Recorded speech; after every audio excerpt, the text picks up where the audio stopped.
I've had arthritis since I was in kindergarten. I was about the size of the Tin Man here. Most people think only old people get arthritis, which we all know is wrong. At age 6, I had a tooth infection that settled in my joints and gave me infectious arthritis. That eventually became JRA. Then 2 years ago, it progressed and became psoriatic arthritis. For a 6-year-old to hear that they have a disease is scary and confusing all at the same time. What is this? Why do I have it? Did I do something wrong? Most kids probably remember their childhood differently than I remember mine. I made a lot of trips to the doctor, took lots of medicine and lots of blood tests. Because of the chemo and other drugs I was on, I wasn't eating much and was really skinny and had no energy. All the bottles, syringes, and tubes you see here are from some of the medicines I have had to take over the years, and this is just a partial collection. I had trouble getting dressed, tying my shoes, and so on. I would tell my mom I wanted to go to school so badly because I didn't want to miss out being with my friends, but I would end up calling her and going home early because it hurt so much. My feelings were pretty beat up too. At school, the kids teased me and called me the Tin Man. I felt about as awkward as this guy. Nights were pretty rough, and I would wake up at 2 a.m. screaming and crying out for my mom to rescue me from this horrible pain. It felt like someone with enormous hot volcano hands had grabbed my bones and crushed them. My heart raced and I couldn't see through the tears streaming down my face. Mom would stay up all night just to massage my feet and knees to make the pain stop. I was always tired the next day, so was she.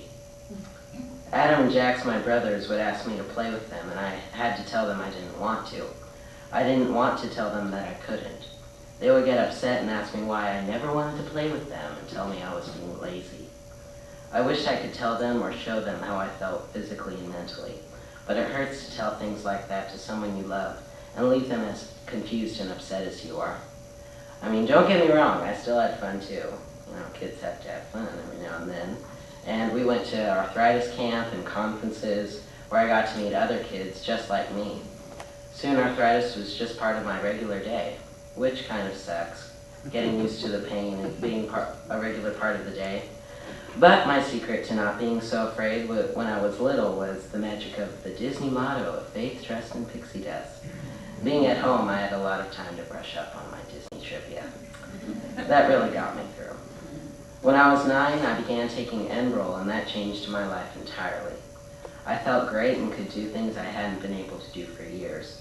I regained my strength and went to school regularly, and my mom and I were actually surprised when I got an award for perfect attendance in 4th grade. We didn't realize I hadn't even been sick that year. By 13, I was giving myself my injections. I was in the school musical, hanging out with my friends, and drawing, all the things I enjoy doing, in spite of occasional flares and pains.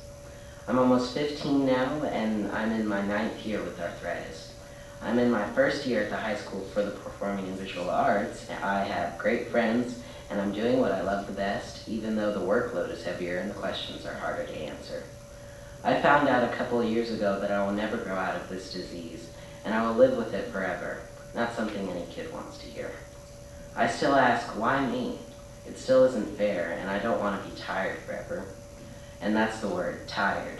I'm tired of taking medicine, I'm tired of telling people, yes, kids get arthritis too, and I'm tired of asking my friends, what did I miss at school? I have the support of my family and friends, but I'll be on my own someday. I'm speaking today because, like I said, the first time I stood up here when I was 8 was, I want to speak for the kids like me who can't speak for themselves. Today, I still want to speak for everyone that can't speak for themselves. Thank you for listening. I hope you're never affected by this disease. But if you are, be thankful for the Arthritis Foundation. I know I am.